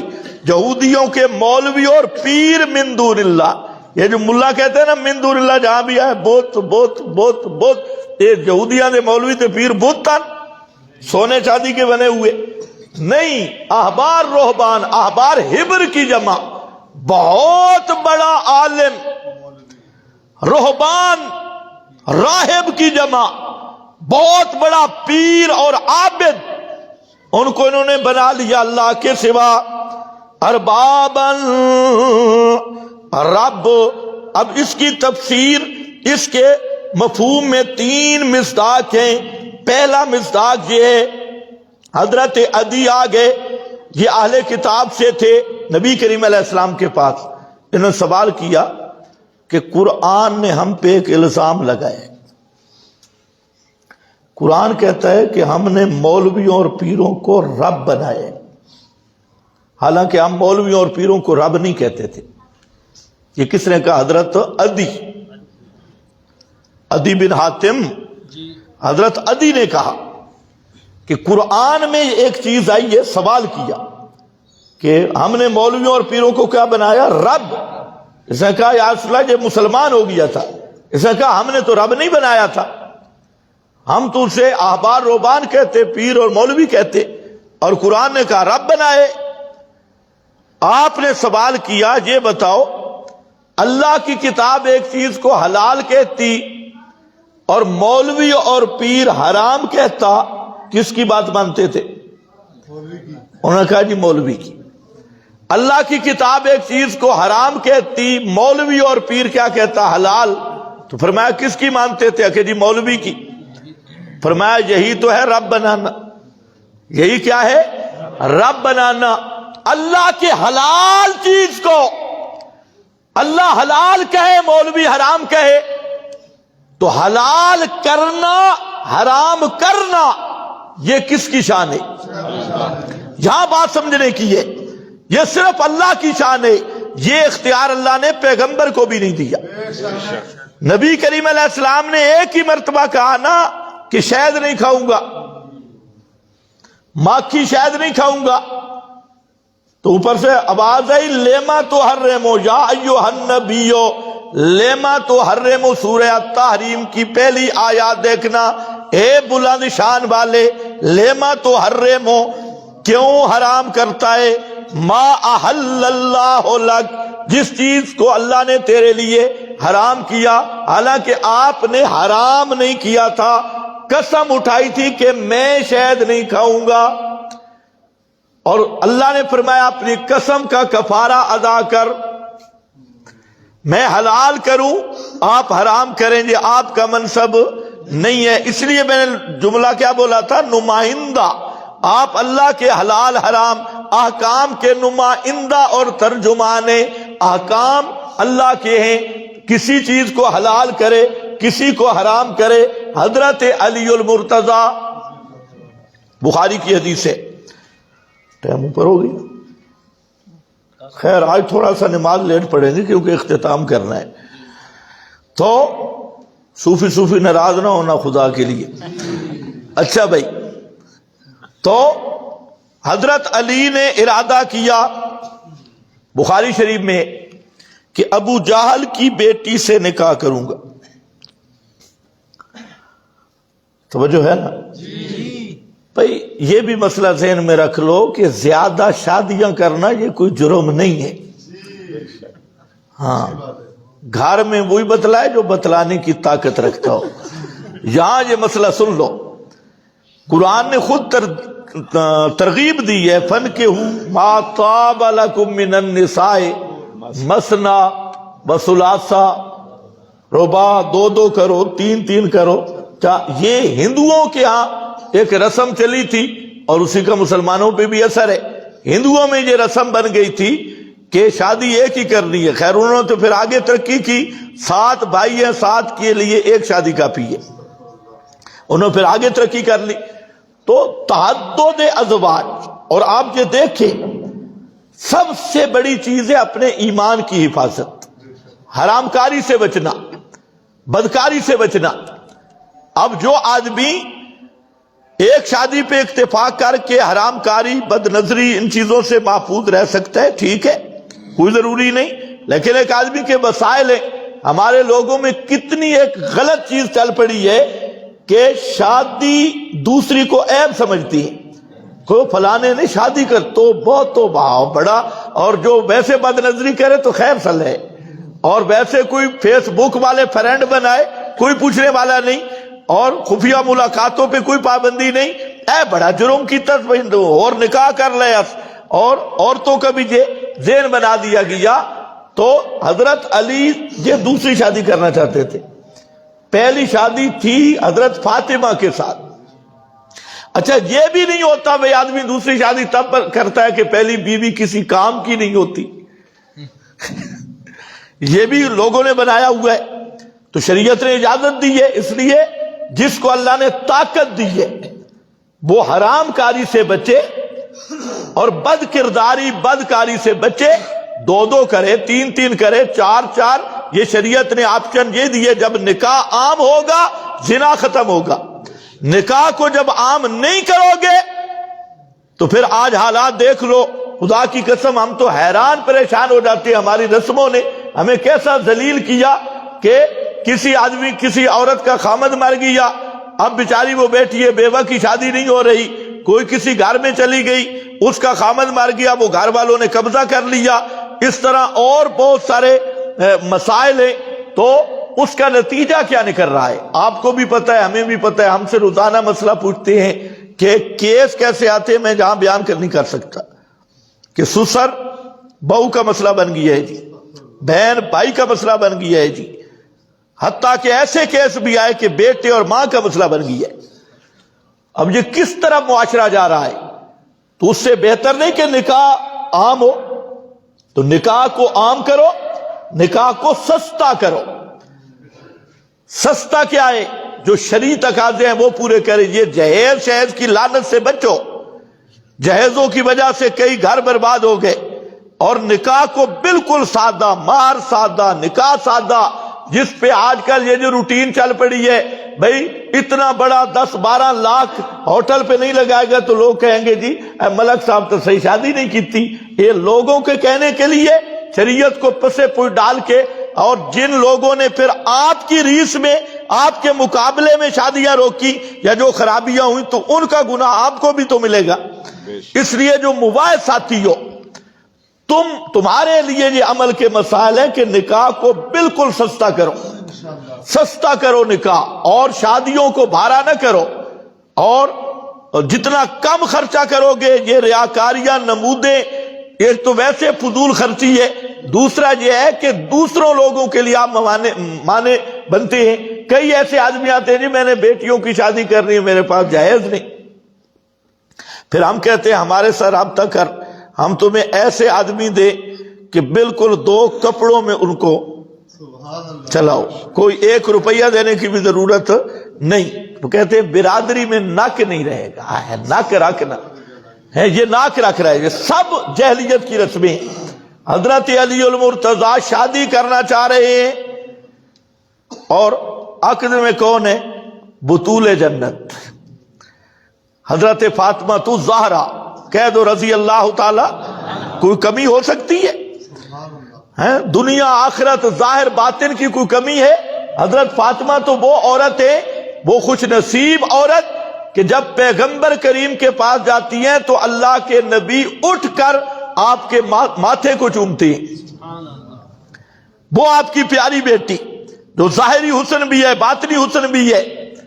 تو جب نبی کریم علیہ السلام کو پتہ چلا تو آپ کے ذہن میں ایک بات آئی. شادی پہ اعتراض نہیں کیا، ابو جہل کی یاد آئی. آپ ممبر پہ کھڑے ہوئے اور آپ نے فرمایا لوگو لستو احللو حراما بلا احرم حلالا.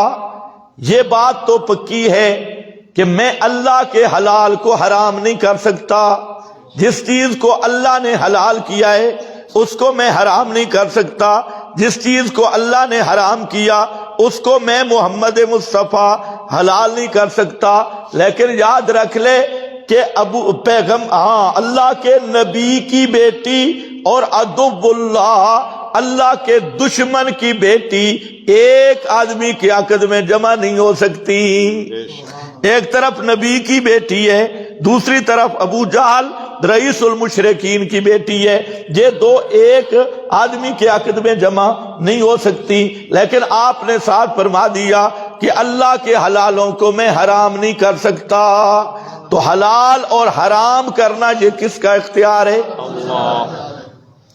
پیغمبر کی شان یہ ہے کہ پیغمبر اللہ کے حلال اور حرام کو بیان کرتا ہے. فقہا کی شان یہ ہے کہ وہ پیغمبر کے بتلائے ہوئے حلال و حرام کو بیان کرتے ہیں اور جو علت پہ حکم لگاتے ہیں وہ حرمتیں ظنی ہوتی ہیں اور وہ اجتہادی حرمتیں ہوتی ہیں. اس لیے تحلیل اور تحریم اور تشریع اور دین کا تقرر کرنا یہ اللہ کا کام ہے، یہ مخلوق کا کام. کوئی بات سمجھ گئے؟ اب جس نظام میں آپ بیٹھے ہیں ماشاءاللہ اس بات کو سمجھ رہے ہیں. آپ کا دین کامل ہے یا دین کا معنی ہوتا ہے نظام. آپ کا دین کامل ہے نہیں ہے؟ ہے کامل. تو کامل دین میں نظام کوئی نہیں ہے، نظام سیاست کوئی نہیں. تو وہ جو نظام سیاست ہے اس کو تو تم سارے چھوڑ کے بیٹھے ہو. اور کس کے نظام کو مانے؟ طاغوت کے، دجال کے نظام کو، یہود و نصارہ کے نظام کو. کس جمہوریت پہ اکڑے ہوئے ہو؟ خود کہتے ہیں برطانیہ کی ایجاد کرتا. برطانیہ جس ڈیموکریسی کا موجد ہو، کفر کا نظام، اور انہیں جمہوریت کو وضع کیا ہے شریعت کے مقابل کہ جب تک جمہوریت کا کرپٹ نظام، ظلم پہ مبنی نظام یہ قائم رہے گا، جو شریعت کا عدل و انصاف پہ مبنی نظام ہے یہ کبھی قائم ہو ہی نہیں سکتا. آپ کے مولویوں نے بھی آپ کو دھوکہ دیا. میں کسی پر تنقید نہیں کر رہا، حقیقت کا دکھ رو رہا ہوں. دیکھ لیں جمعیت علماء اسلام ہو، جماعت اسلامی ہو، جمعیت علماء پاکستان ہو، تم سے کس نیت سے ووٹ لیتے ہیں؟ جی ہم اسلام نافذ کر رہے ہیں، اور ہر 5 سالے میں 4 سیٹیں نیچے آ جاتی. تو آپ کا کیا خیال ہے یہ ووٹوں کے ذریعے اسلام نافذ کریں گے؟ مولانا صاحب اگر کوئی حکومت ہے، ہمارے مولانا اتنے تکڑے ہیں، اس حکومت کے ساتھ ڈیل کرنے کا بڑا تک ہے. اگر ڈیل نہ ہو سکے تو دھرنا دینا ہے، یا ڈیل ہے یا دھرنا ہے، جہاد ہے. تو اصل بات سمجھو کہ ظلم کے نظام سے انصاف نہیں آتا. اور یہ جتنی پارٹیاں ہیں، مجھے پتہ ہے بعض چہرے نظر آ رہے ہیں سیاسی پارٹیوں کے بھی، تم بھی اس کو غور کر لو، یہ جتنے سیاسی لوگ ہیں سب کرپٹ ہیں. 2 نمبر ہے. جتنی پارٹیاں دیکھو، جو مرضی نام لے لو.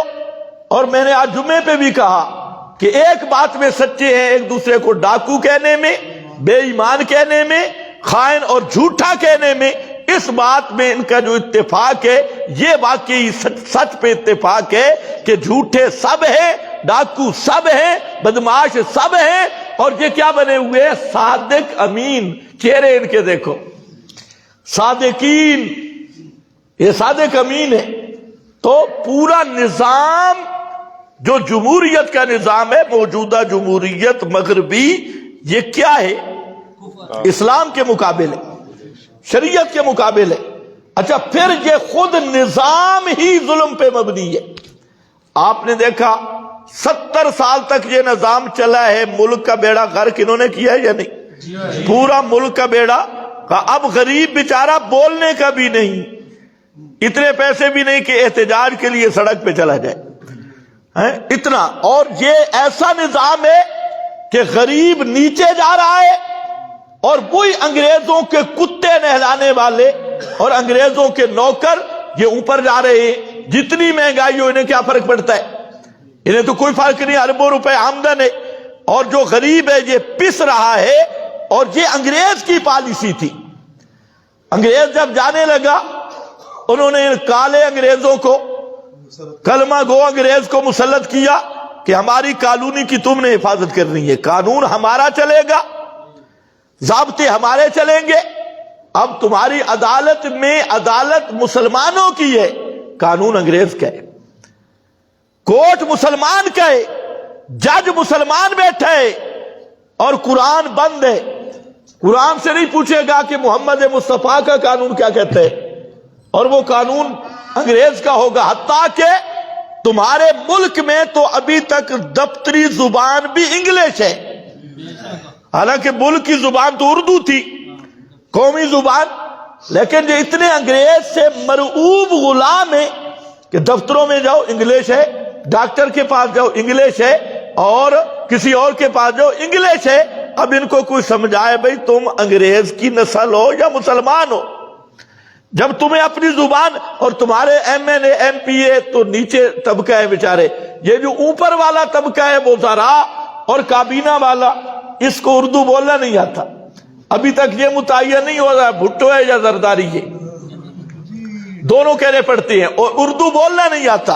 یہ پاکستانی لیڈر ہے، اور ادھر وہ دوسرے کچھ گنجے ہیں کچھ ننگے ہیں، ایک طرف گنجے ہیں دوسری طرف ننگے ہیں، اور یہ سارا جتنے بھی ہیں سارے کرپٹ، سارے امریکہ کے غلام، برطانیہ صلیبیوں کے غلام۔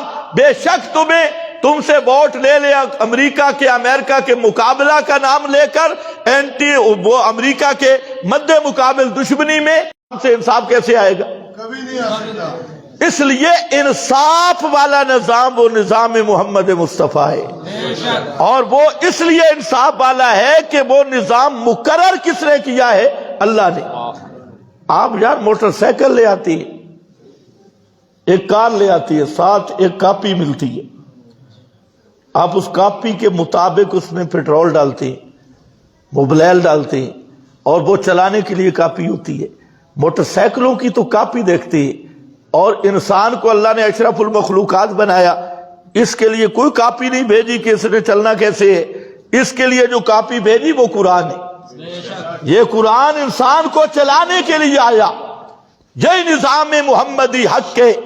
اور آج تک امت تب تک امت رہی جب نظام محمدی رہا۔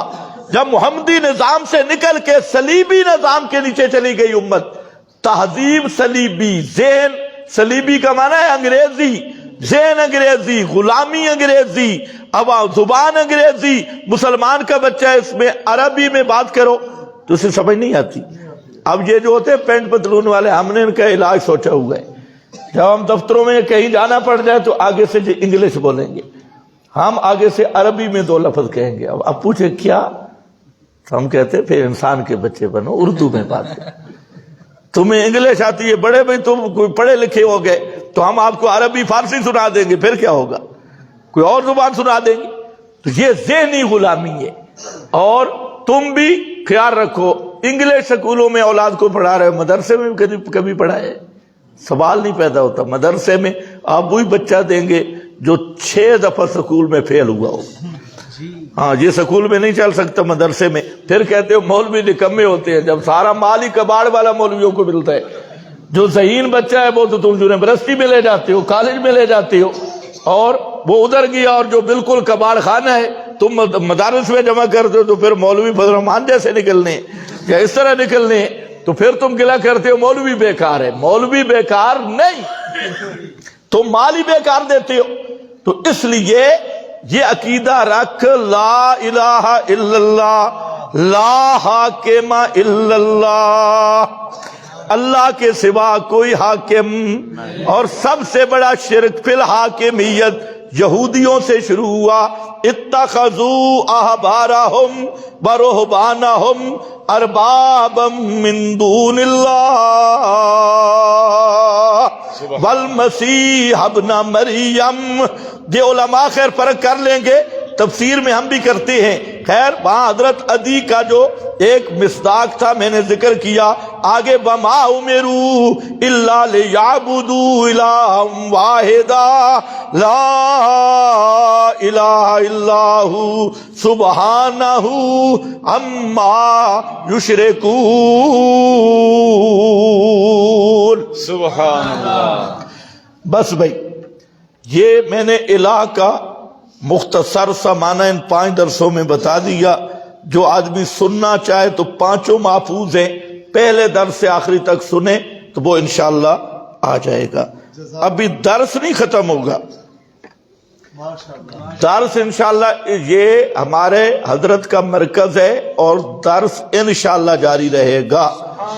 15 روزہ درس، مسئلہ الہ پر درس ختم ہوئے۔ ابھی اور مسائل پہ درس ہوگا، اس لیے جس طرح آپ لوگ ذوق شوق سے آ رہے ہیں ماشاءاللہ اسی طرح آئیں گے نا، دعوت بھی دیں گے نا۔